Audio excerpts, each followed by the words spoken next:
ang congressman na mahilig pong tumulong ang laway. Chonke, chonke, chonke, chonke. Chonke, chonke, chonke, chonke. Chonke, chonke, chonke, chonke. Chonke, chonke, chonke, chonke. Chonke, chonke. Diba? Wala pong ginawa kundi mag-post. Kausapin ang mga kisame. Kausapin ang dingding. Dahil nga po may kapansanan, nakikipaglaplapan sa flower base. Dahil wala po nagmamahal dahil sa kanyang kapansanan sa pag-iisip. At ito rin pong congressman na to, ang graduate ng AB Normal at nag-major po sa Mandaluyong.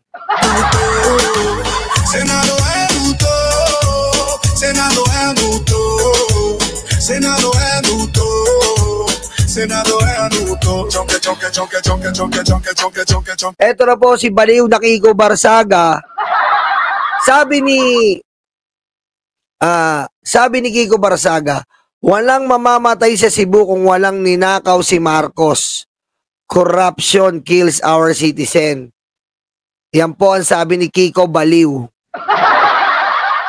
Binara po ni OG Diaz. Sabi ni OG Diaz, 2019 daw nag-start, Congressman Kiko.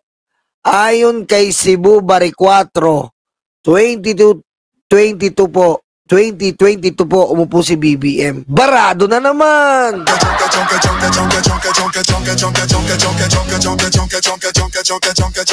Barado na naman po si Baliw-Baliw. Alam nyo, hindi na rin kasi ako magtataka kung naniniwala po dito ang mga DDS. Kasi po, baliw eh. Diba? Baliw ang mga DDS, stupido, walang modo. Kaya eto pong si Kiko Barsayad, ano pang aasahan mo? Wala kang aasahan dito, puro kabaliwan. Paano mo masisisi ang pagdanakaw ni Marcos diyan di umano sa Cebu? Eh kung hindi pa siya nakaupo, eh sino mas magaling sa inyo? Eh mas magaling pa pala yung gobernador. Mas magaling ka pa sa gobernador ng Cebu na sarili niyang sinasakupan ay kabisado niya. Kita niyo po katarantaduhan itong baliw na congressman na to? Mema lang, may masabi lang, may makwento, may mabaliw. Diba? Yung governor nga mismo nang nasasakupan niya. Nagsalita na 2019, kinurakot nila Digong. Pinayagan ang mining.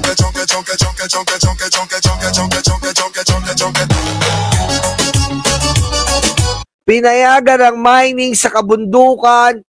Kinalbo ang bundok. Nilagay sa Dolomite Beach. Kitang-kita naman sa mga larawan. Tapos isisisi mo na naman kay BBM. What a stupid congressman, motherfucker.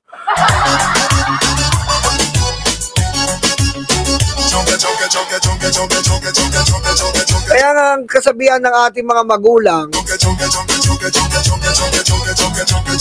diba? Baliw.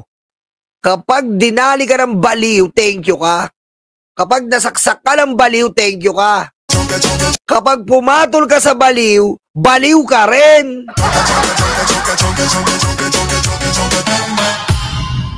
Kita nyo, tuwan-tuwa na bigyan siya ng platform. Kasi ganyan yung mga baliw eh. Diba?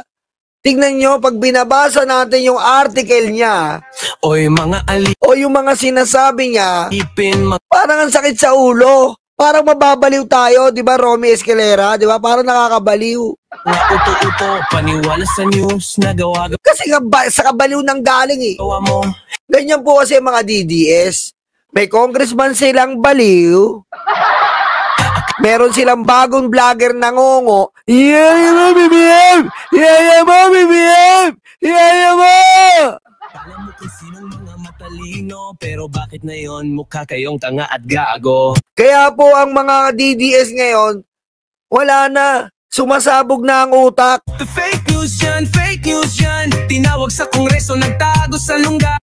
Kaya ang mga DDS talagang litong-lito na ang pag-uutak nila. Matapang lang talaga sa social Pero makikinig ka sa congressman na baliw. media. OBP mo, baliw. Si Sara Duterte, baliw. Oh, Pero sa personal ang pangit nila. Perdute, mga vlogger nila, ngongo. sa kalam, ang puon nila. Ito pa lang eh, paano mo maiintindihan ang lahat ng katotohanan kung choppy? Nakadaya, pero silang diablo, silang masama. Oh, pero mo yung isang vlogger, magsasalita, Mga choppy, kulto walang vowels. ito na walang hiya. Huwag tulad Diba sabi ko nga sa inyo, pinabanggit ng teacher yung AIEOU, naging transformer. Sabihin mo nga, AIEOU. Sabi nyo,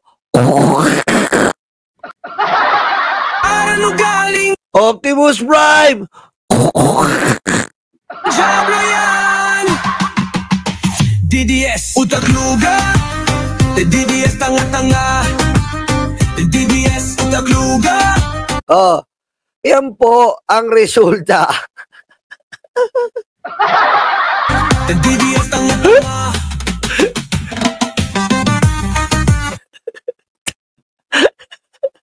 Puro baliw. Diba?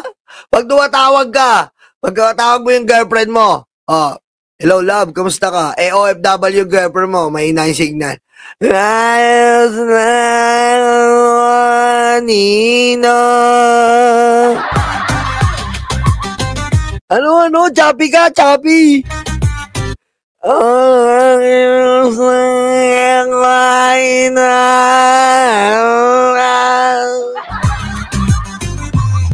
Diba? Nagpa-vlog choppy? Pwede ba naman yun? Ang lakas niyong magmura, kala niyo'y mata. Putik. Kailangan, sabi ko nga sa inyo, ang subtitle niyan, Apang, ganito kalaki, malaking malaki. pero pag nahuli umiiyak sa tabi. Duwag, mga Diba? edukador. Oo nga eh, choppy. Pero walang diskarte, kaya binenta ang boto sa pangakong tae. Diba? Bagay na bagay talaga siya doon. Siya, yung ngongo, choppy. Yung mga kasama na sa sobrang bayad na vlogger, chubby na. Choppy, chubby. Hoy, utak niyo'y parang lugaw. Tapos yung isa, yung leader nila, Chucky. Aba, si. Maputik, malab na walang laman kundi sabaw. Kala mo matapang sus, plastic lang yan. Pag may tunay na laban kayo. Oh, talaga, Ma'am Evangeline Sanchez. Nyolo dito sa Paris, may ngongo. Pinagagawa ng babae. Ano nga, mo na nga umanis. Gusto ko na mo na manis eh. Gusto ko na manis. Manis. Ay nagtataguan. Kasi nanyan yung mga tawa. Gusto mo na yan eh, mga maraming tawa. Ate sa kalam, ang puon nilang nakadaya. Pero sila ang diablo. Diba? Yan po ang sinasabi natin. Oh. Ngayon si Kiko, puro post ang pagpapaba kay Bongbong Marcos. Ang tanong, Kiko Barsaga, magkano ang bigay ni Pulong at Sara Duterte? Sila ang masama. Mga kulto ito na mga walang hiya. Diba? Yan po ang yan po ang resulta ng mga Duterte. Pinapagapang ang pera na ninakaw sa taong bayan sa pamamagitan po ng iba't ibang illegal na magagawain ng nakaraang administrasyon at ngayon ginagamit nila itong weapon para pabagsakin na ang Pangulong Bongbong Marcos at iupo na siya. Gigil na si Baliw eh. To DDS, utak luga. The DDS, tanga-tanga. Tama, Winnie Artos. Lord, patawad Hindi namin pinipintasan. Medyo lang. Bastos po kasi, Lord eh. To DDS, utak luga. Di ba dapat may kapansanan ka, marunong ka ng magpakatao. Kasi medyo hindi ka complete na tao eh. So, ang dapat gawin mo, magpakatao ka na, di ba Lord? Pero iba po to. Di ba may kapansanan na walang yang tao pa. Gahoy mga tanga, wala kayong ambag, kundi fake news at pagmumura sa FB. Lang isang tanong lang, may nagawa ba idolo nyo? Wala, kundi utuin kayong mga bobo. Kaya etong si Kiko Barsaga, porsigido po, na tawag dito, na i-push ang pagpapababa kay BBM. Kalat-kalat ang interview. Kalat-kalat ang kasinungalingan. Kalat-kalat ang fake news. Nung nagpunta sa rally, anong ginawa sa rally? Mas inuna yung video games.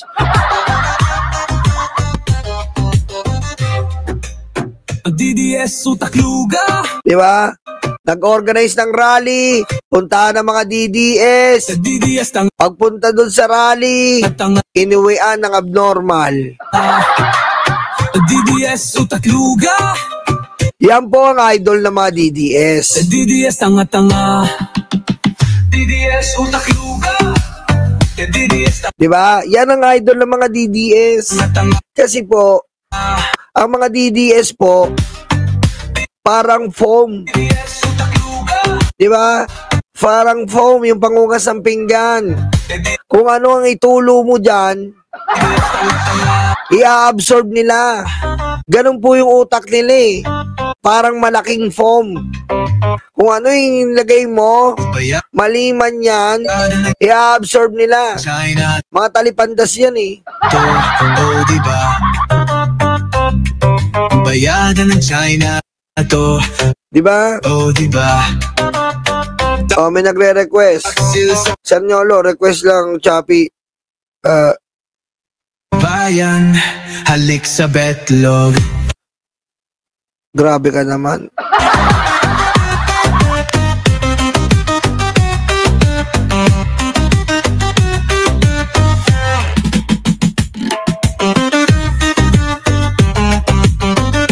Kaya po mag-ingat po tayo mga kababayan. Kasi tayo po, hindi tayo basta-basta nagsasalita lang dito. Tayo may pinapakita po kami mga informasyon sa inyo.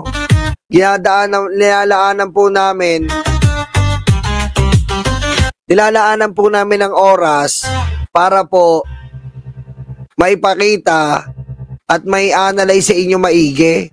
Dahil ayaw namin kayo naliligaw ng landas. Kasi nga po, matatanda na kayo, kurduroy na yung balat nyo. Kahit kadena po ang ipang-stretch natin yan sa balat nyo, wala na po tayo magagawa, kurduroy na yan. Ang hirap na no, kurduroy na yung balat nyo, naliligaw pa kayo, nape-fake news pa kayo, pero hindi namin nahayaan yun.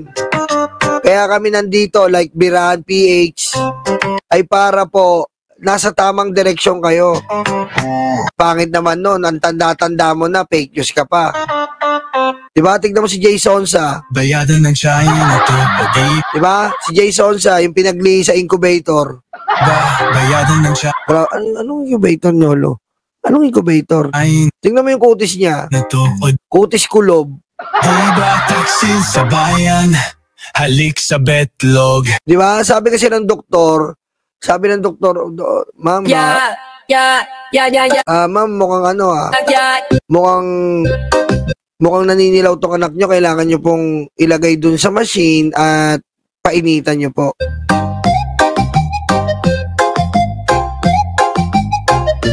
Putik. Nababad. Sabi ni Barbie, labantay. Diba? Kaysa ganun po kayo. Para kayong si Jason sa walang pinagkatandaan kundi magdulot ng fake news. Kada fake news niya na malala, naagdas yung ngipin. Suntukan tayo. Diba? Sobrang anggas pero tumakbo. Baklang ito. Yung Jason sa po, pag in-English nyo yan, ang English dyan, si Lion. Destiny rocket, bading na mapangit. Parehas malandi, parehas yung